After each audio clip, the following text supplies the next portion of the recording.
Alright, let's give this thing a go. See what our actuation force is. This is pretty much the final thing. I've already done the tare. You can see it's 2.74 grams.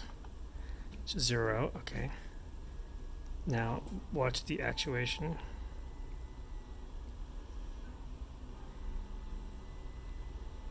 And there's bottom. So between, like, I want to say like the 75% marker, that's right about 80, 70 something. And, well, actually, that's more like the 90%.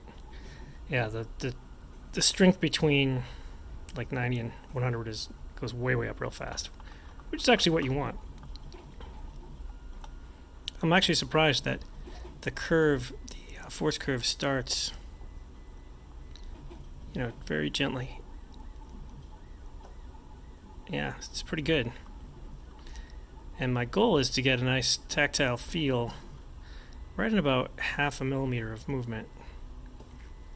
And the tactile feel will add a little bit of force itself. So right around there, 48, 46, that's where the bump should kick in. And that will add, hopefully bring it up to 67, approximately. And that's the plan. And this is basically the final prototype. Only one minor issue with this, and again I had to use glue because that little cover is not staying put. Basically I set the tolerance too high. It's too loose. That's it. But that's the final version. It really doesn't make any sound at all.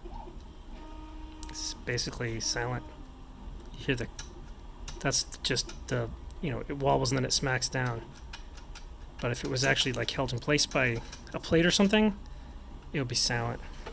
Let me see if I can emulate true silence. I'll use this piece of TPU that didn't turn out. I canceled the print. Let's listen to this. Yeah, it's so quiet. And it feels just perfect. It feels wonderful.